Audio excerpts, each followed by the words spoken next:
Magandang araw mga boss, naninikit itong preno ni customer dito sa passenger side. Ang ginawa niya, kinondem niya para wag manikit. Kaya kung makikita nyo, free wheeling yan habang iniikot ko. Dahil nga sa binarhan niya yan. Dito po, sa dito. Ang ginawa mo ito, binarhan mo? Binarahan ko po ng plastic na sigarilyo. Dahil sa nagiinit po. Kasi nagiinit po siya eh. Dalawang apak, tatlong apak ko, pag gamit na, dikit na po siya.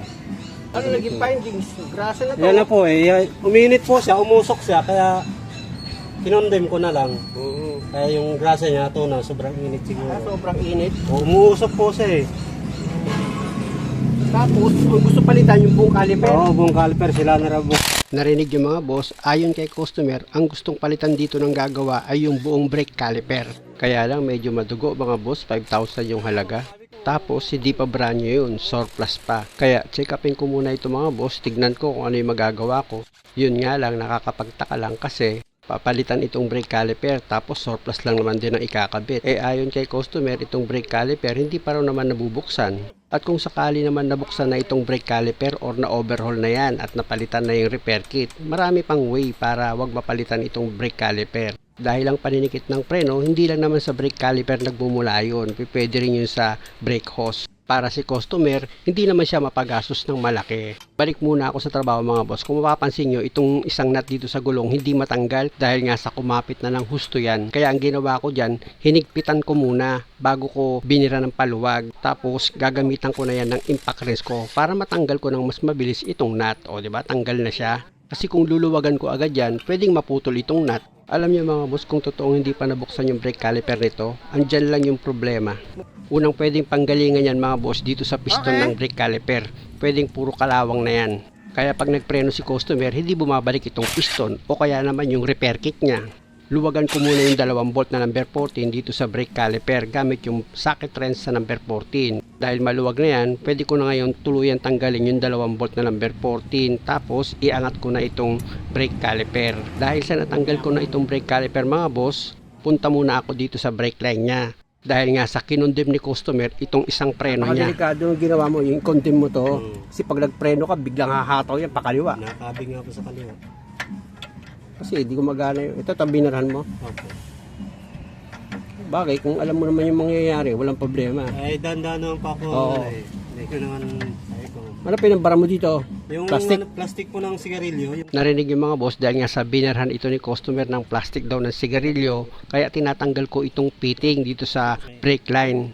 Kaya na mga boss, natanggal ko na itong fitting, gagamit ako dyan ng manipis na flat screw. Sisikwatin ko palabas yung ibinara ni customer na plastic dito sa brake light adapter. Medyo sumiksik siya ng husto mga boss dahil nga sa, syempre pag nagpreno itutulak niya yung plastic, pero pag umangat na yan, katulad yan, umangat na siya mga boss, gagamit na ako dyan ng circle plier para matanggal ko na yung plastic. Ayan mga boss, kung makikita nyo, yan, natanggal ko na ipinambara ni customer dito sa fitting adapter niya. After ko ma-check itong adapter na wala na siyang nakabara, pwede ko na ngayon ibalik itong fitting na tinanggal ko. Ang bala ko po kasi, ipiting ko na lang to ng vice grip. Sabi ko baka Sira masira yan. naman po ito. Masisira yan, pero baka palitan ko yan. Yung sinasabi ni customer mga boss na iipitin niya ng vice grip, ayun yung brake hose. Kaya lang sabi ko sa kanya, tatanggalin ko yan. At pag hinipan ko yan at barado, possible, papalitan ko yan. Pwede kasing yan yung dahilan kaya naninikit itong preno niya.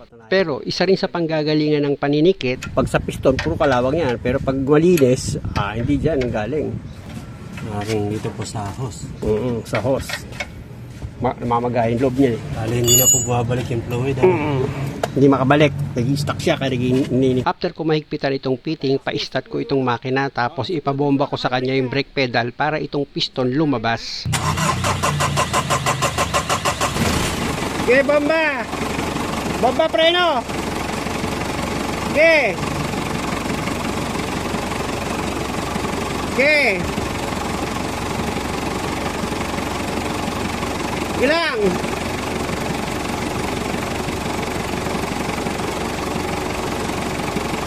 Okay! Ayon kay customer, hindi pa raw nagawa itong sasakyan niya. Pero kung makikita nyo sa piston, malinis, wala siyang kalawang. Alam ko na, kaya hinatulad to ng palit ng brake caliper kasi pinalitan na ng piston tapos bago na itong repair kit. Ang problema, naninikit pa rin yung preno. Kaya ang possible, hinatulan na lang ng palit ng brake caliper. At para sigurado ko sa paghatol, paaminin ko na lang si customer kung napagawa niya na ba talaga itong preno niya. Napagawa mo na to, hindi? Ito Napabuksan ko na po yan. Sabi kasi ni customer nung una, hindi niya pa raw ito napagalaw. Pero okay lang naman, gusto ko lang naman malaman. Ano ba to? Naninikit na talaga nung ano? Opo, nananikit na po talaga yan nung inano ko eh. Malalaman ko rin kasi yan kapag nabuksan ko. Pag nagalaw, hindi.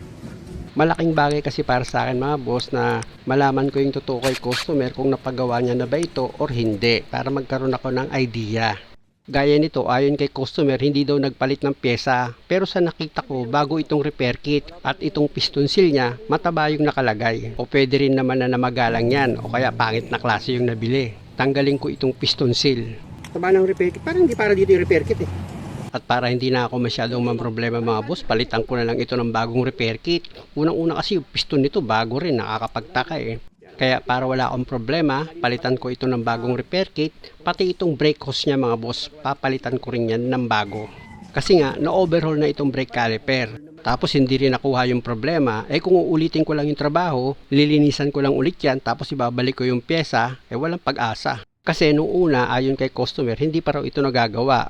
Kaya ang diagnose ko, cleaning lang ito ng piston dito sa brake caliper. Pero nang napansin ko, bago yung piston at yung repair kit niya, nagbago yung diagnose ko. Una, papalitan ko ito ng brake hose at ng brake caliper repair kit. At isa pa sa napansin ko mga boss, itong wheel hub bearing niya, nang inikot ko yan, maingay na itong bearing. Kaya sabi ko kay customer, possible, palit ito ng wheel hub bearing. Pero sabi ko kay customer, huwag siyang mag-alala dahil napakalabo na itong brake caliper mo ang pinanggagalingan ng problema ng paninikit ng preno. Sa diagnose ko kasi dito mga boss, dahil sa mabilis mag-init itong gulong niya or mabilis siyang manikit, ang pinanggalingan ng problema niya pwede sa brake caliper kit at dito sa brake hose. Basag ang bearing nito, sabi ko na basag oh. Oh, swerte ka naman, dito ko pa inaabot. Kaya naman nangyari yan mga boss na nabasag yung bearing niya dahil nga sa sobrang paninikit ng preno niya. Tapos nag-init itong rotor disc. Kaya yung grasa nag-melt siya. Tapos tumapon. Siyempre naman apektado kagad dyan yung bearing. Tanggalin ko na itong 2 bolt dito sa brake caliper holder. Gumamit ako dyan ng socket wrench na number 17. Kaya lang hindi kasi yung socket wrench ko dito sa ibabaw. Kaya gumamit ako dyan ng box wrench na number 17 para maluwagan ko yung bolt dito sa ibabaw ng brake caliper holder. At pag maluwag na yan, tuluyan ko na yan tanggalin. Tapos pwede ko na ngayon iangat itong brake caliper holder nya para itong rotor disc tuluyan ko na rin yan matanggal dahil nga sa papalitan ko ito ng wheel hub bearing. Sa pagtanggal nitong outer race ng bearing, gumamit kayo ng sinsel. Paluin nyo lang yan palabas. Ayan na mga boss, natanggal na. Tapos dito naman sa inner bearing niya mga boss, paluin nyo lang yung inner bearing yan. Unang-una kasi palitin na rin itong inner bearing niya. Kung mapapansin nyo, maluwag na yung bearing niyan. Dahil natanggal mo na yung bearing kasama yung oil seal, paluin mo ulit ng sinsel yung inner race nitong bearing. Paluin mo yan palabas para matanggal siya dito sa hub. Kaya na mga boss, yung inner race niya natanggal ko na. Ituro ko sa inyo kung paano ko tinanggal itong outer race. Ito kanya, halimbawa, natanggal yung bearing. May katla naman dyan yun. Ayan o, may butas yan dyan. Para matatamaan mo pag tatanggalin mo to. Dito may tatapat. Sana lang mga boss na intindihan nyo yung sinabi ko kung paano nyo tanggalin itong outer race ng bearing, pati itong inner race niya, kung paano ko siya tinanggal. At syempre naman mga boss, bago nyo ilagay yung bagong inner race at outer race ng bearing, punasan nyo muna itong loob ng wheel hub nyo. Para malinis yan, pag nilagyan nyo siya ng bagong grasa. Syempre naman mga boss, pati itong spindle niya, punasan nyo rin yan. At pag malinis na yan, pwede mo na ngayon ilagay itong bagong outer race ng bearing mo. Sa paglagay naman itong outer race mga boss, kung panoorin nyo, madali ko lang naman kinakabit yan, di ba? Oh, pagbalanse na yung pagkabit mo ng outer race, ipatong mo yung lumang outer race dito sa bago, tsaka mo ngayon ipahiga mo itong sinsil mo dito sa outer race, tsaka mo paluin. O di ba, ilagay mo na ngayon yung outer race na bago. Dito ka naman ngayon sa inner race. Ganon din mga boss, ipasok mo muna itong inner race dito sa hub mo, tsaka mo ngayon ipahiga itong sinsel, tsaka mo paluin yan. Pag pumasok na yung inner race, ipatong mo itong lumang inner race mo, tapos ipahiga mo ulit itong sinsel mo, tsaka mo yan paluin para pumasok sa loob yung bagong inner race. Ramdam mo naman pag pumasok na itong inner race, iba na tunog niyan. Pag pinapalo mo, pag okay na at lumapat na yung bagong inner race, pwede mo nang tanggalin yung lumang inner race. Sinsulin mo rin yan mga boss palabas. At pag natanggal mo na yung lumang inner race, pwede mo na ngayon lagyan ng grasa itong loob ng wheel hub mo. Muli mga boss, maraming salamat sa panonood. Sana nakakuha kayo ng idea at dahil sa mahaba itong video, pakiabangan sa part 2 at kung maaari, huwag niyo naman sanang kalimutang mag-subscribe sa channel ko. Maraming salamat!